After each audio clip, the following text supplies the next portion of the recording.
مخاطبین از رسانه پشت ماجرای فیلم استاندار سابق یادتونه یعنی تیم زنه میگه که منم داشمی رو های گلزار جابجا کرد.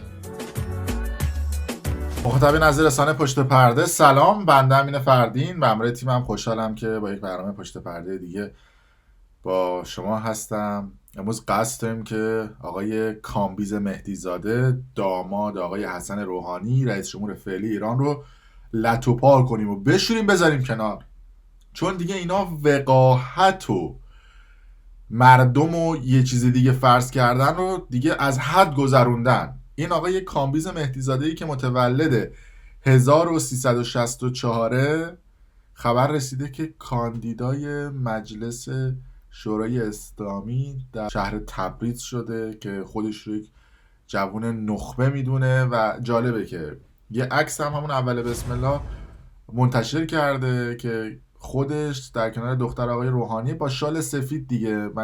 من موندم حالا این دختر آقای روحانی اگر حجاب بخواد رعایت بکنه در حالت عادی نباید شالش معلوم باشه، امام انقلاب اسلام به خطر میفته، ولی من موندم توی این عکس چجور شالش مشخصه. به حال مثلا میخوام با رنگ سفید بیان و یه دلی خوش کردن به قدرت بابای این دختر آقای روحانی یا آقای روحانی و میخوان سمت بگیرن دیگه، دور همن دیگه، نون و سمتی با هم دیگه میخورن. اما این آقای کامبیز مهدیزاده خیلی آدم باحالی، حالا جلوتر پشت پرده ها و نبوغ و سوادش رو هم براتون رو میکنیم.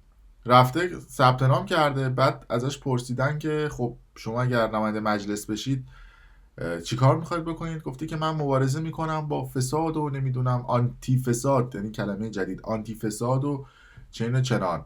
یعنی یکی نیست بگه داداش تو خودت نماد فساد و رانتی که این همه سمت گرفتی، بعد میخوای بری تو مجلس و مبارزه بکنی. ببینید صحبتشو. Bu intihabatda işletiləmişəm, niyə ki cavanan sədd şikəndirlər, cavanan anti-fisaddırlar, cavanan در راه mübarizə با fisad sərdəmdadırlar. Mən də buna xatir bu ərsədə huzur tapmışam. یعنی واقعا به اینا میگن آدم های اصلاح طلب، نه فرصت طلب وقیح که با وقاحت تمام، یعنی دارن مثل یک زالو میمکن هر آن چیزی که هست، هر آن ثروتی که هست و جالبه. بعد ازش جلوتر سوال میکنن که خب برنامه دیگه چیه؟ گفتش که آره ما باید به جوانها فرصت بدیم، بعضی از مسئولین هستن 70 سالشونه، دقیقا میگه 70 سالشونه و پشت میز خوابشون میبره، بعد خبر نداره که پدرزن خودش آقای حسن روحانی در حال حاضر 71 سالشه و رئیس جمهور ایرانه. ببینید این صحبتشو، کلا اینا برای قدرت هر کاری میکنن. نگاه کنید.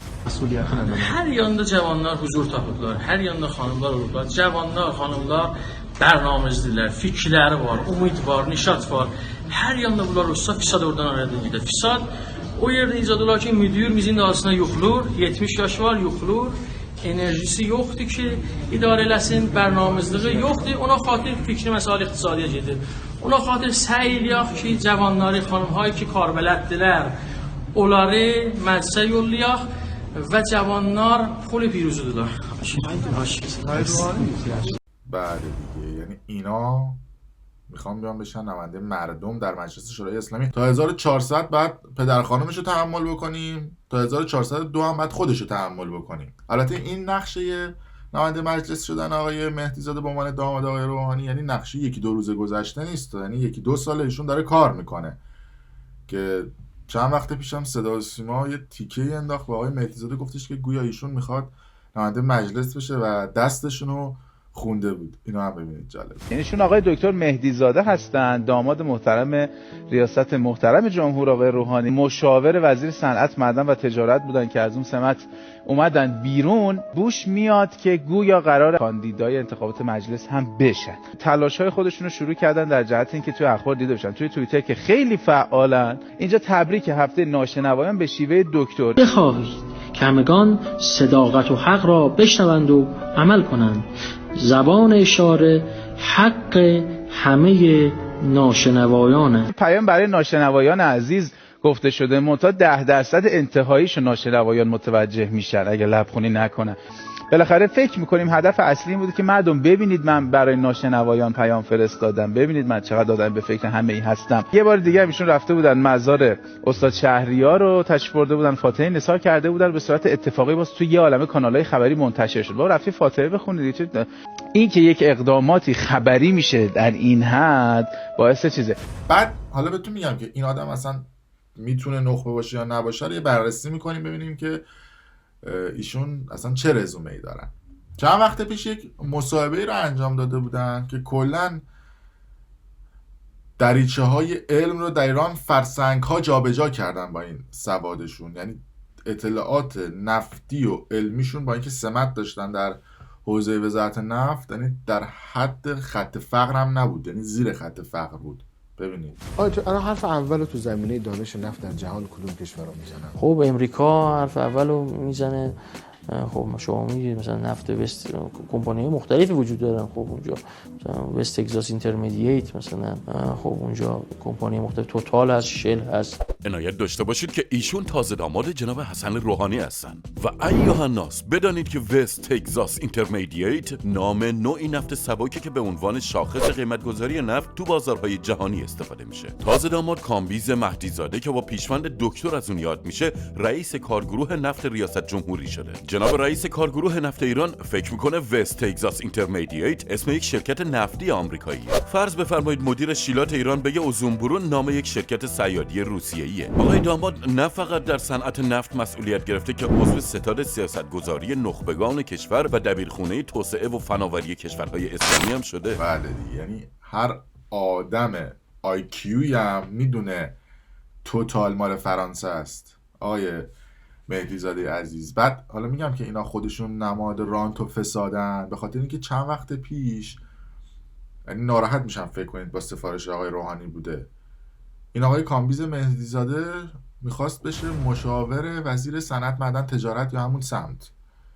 بعد دیگه رسانه ها فشار آوردن و گفتن آقا چه خبره، نمیدونم جن خوب و چه این و چنان، تا بالاخره ایشون استعفا داد از سمتش. بعد رفتن خیر وزیر رو گرفتن گفتن داداش بیا اینجا ببینیم بر چه تفکری ایشون رو استخدام کردی. اولش که زیر بار نمیرم میگم من لازم نمیدونم راجع به این قضیه توضیح بدم.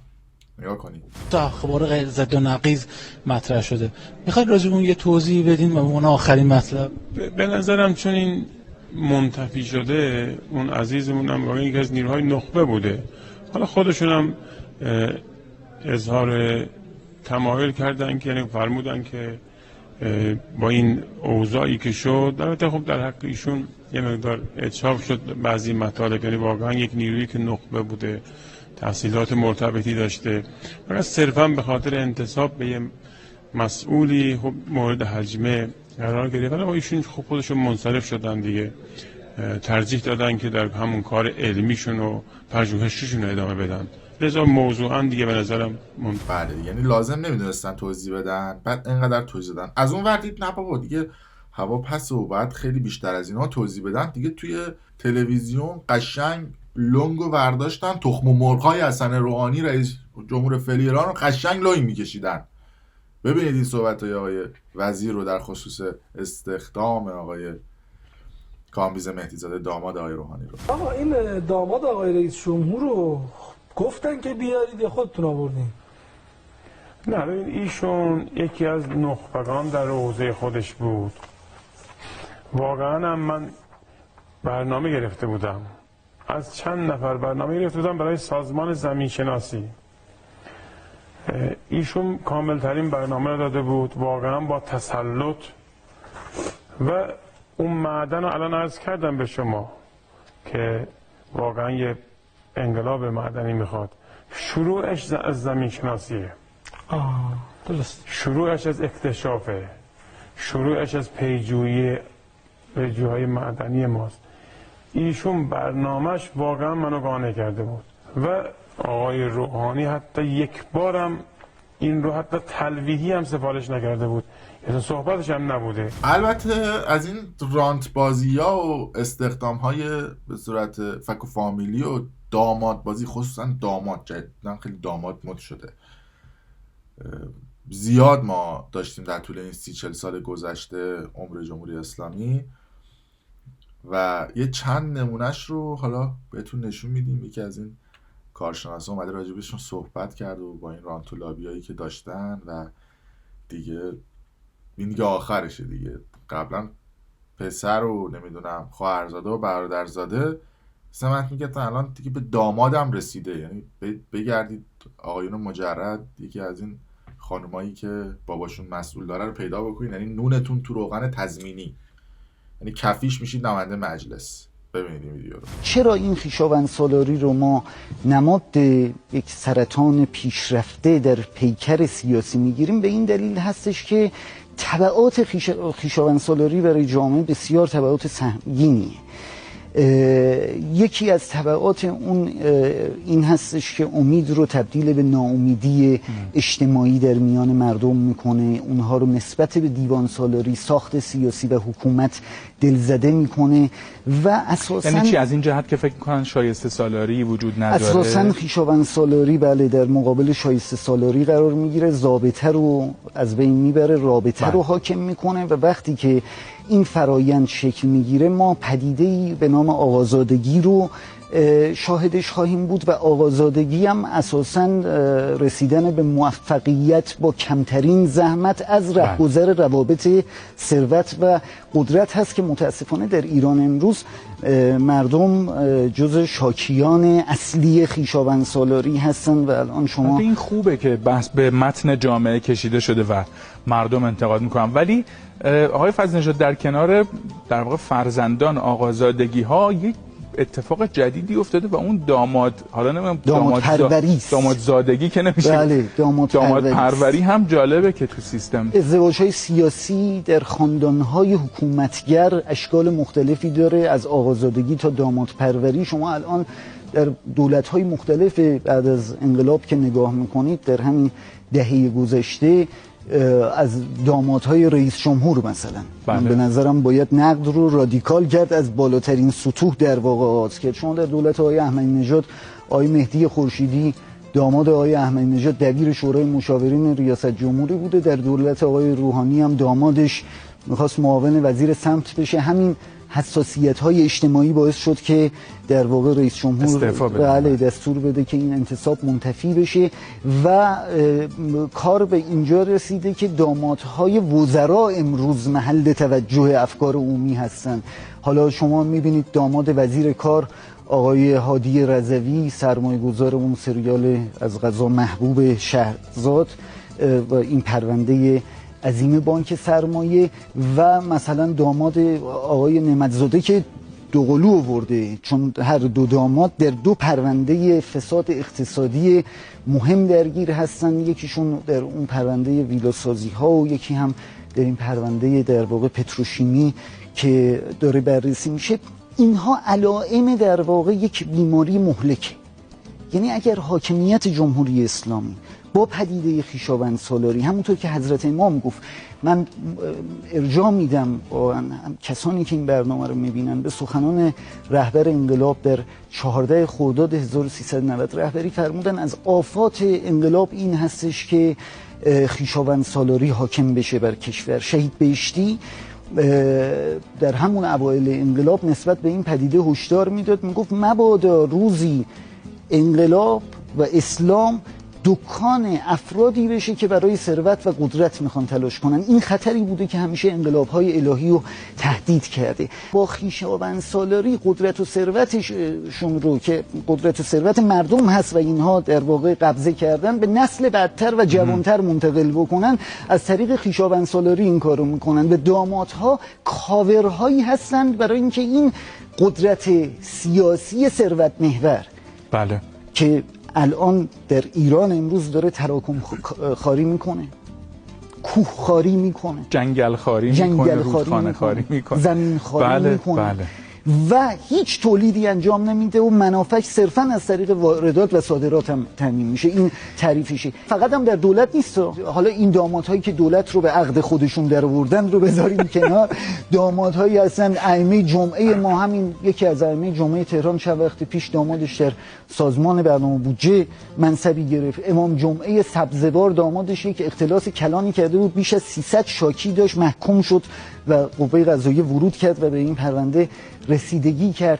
البته من یه نکته عرض کنم آقای پذیرش، حالا مثلا فرض کنیم که یک نفری جایی منصوب شد و انصافا و اتفاقا کسی که داخل حکومت تعهد خودش تخصص خودش رو داشت، آیا واقعا چون باید بگیم که بله باید بگیم که حتی اگر کسی که داخل حکومت میاد باید خانواده‌اش از قدرت و ثروت برکنار باشن، اگر برکنار نباشن خودش باید برکنار بشه. حکومت در اسلام با حکومت در سیستم‌های دیگه بسیار متفاوته. یعنی شما به این نهج البلاغه که نگاه میکنید، به اندیشه سیاسی اسلام که نگاه میکنید، نمیتونیم براش توجیه بتراشیم که حالا بیایم تخصص رو ملاک قرار بدیم. این رو بفهمید راه مبارزه چیه؟ راه مبارزه روزنامه‌نگاران فراجناحی، منصف و محققی هستند که تعلقات سیاسی نداشته باشن. صدا و سیما و قوه قضاییه یک کنسرسیومی از روزنامه‌نگاران تحقیقی که کارشون افشاگری علیه روابط فاسد قدرت هست. این رو به رسمیت بشناسه. روزنامه‌نگاران تحقیقی و خبرنگاران ضد فساد حمایت بشن از سوی حاکمیت، بتونن به صورت فراجناحی شبکه‌های خاندانی درون قدرت رو شناسایی کنن. الان دوستان ما مثل آقای میلاد گودرزی برنامه اینترنتی شهرداد رو دارن و داره در واقع به صورت تحلیلی و پژوهشی و مستند و حقوقی. میلاد البته میلاد گودرزی با تلویزیون هم همکاری داره، شبکه‌های مختلف سیما برنامه داره. برنامه‌ای نداره ایشون در تلویزیون، کاش ایشون برنامه داشت در تلویزیون. مهمان چند برنامه بوده، در برنامه ثریا از ایشون دعوت کردن، پایش آمده، چند تا برنامه دیگه مهمان برنامه‌ای بوده. اتفاقا کاش تلویزیون از همچین برنامه‌هایی در حوزه روزنامه‌نگاری تحقیقی و خبرنگاری ضد فساد حمایت بکنه، قوه قضاییه نهادهای دیگه حمایت بکنن. این روزنامه‌نگاران باید بتونن مسئولیت قضایی داشته باشن. افشا کردن بعد چه اتفاقی میفته؟ همین که آقای رئیسی گفتن، یک دستیار ویژه‌ای در واقع در امور فساد تعیین بشه تا اون دستیار ویژه گزارش‌های رسانه‌ای که ببین روزنامه‌نگار تحقیقی که ما میگیم هر روزنامه‌نگاری نیست، متخصص‌ترین در واقع روزنامه‌نگارها میتونن وارد ژانر ژورنالیسم تحقیقی بشن. قوه قضاییه در واقع این اطلاعات رو میتونه توسط یک دستیار ویژه ضد فساد پایش بکنه و اینها رو محور تحقیقات قضایی قرار بده. شما در دنیا واترگیت رو کی افشا کرد؟ دو تا خبرنگار. بزرگترین افشاگری اقتصادی علیه شرکت‌های چند ملیتی که پولشویی میکنن رو کی انجام میده؟ کنسرسیوم‌های روزنامه‌نگاری تحقیقی. ما نیازمند باشگاه ملی خبرنگاران ضد فساد هستیم، یه نهاد مستقل مدنی باشه، قانونش از مجلس بگذره، قوا هم حمایت بکنن، بشه این بحثا رو پیش برد. به حال مرسی که تا این لحظه با رسانه پشت پرده همراه بودید. اگر دوست داشتید کانال یوتیوب برنامه پشت پرده رو سابسکرایب کنید، ویدیو رو لایک کنید و برای دوستان خودتون به اشتراک بذارید که مردم هم دستشون بیاد که پشت پرده چه اتفاقاتی هست. ممنون از شما.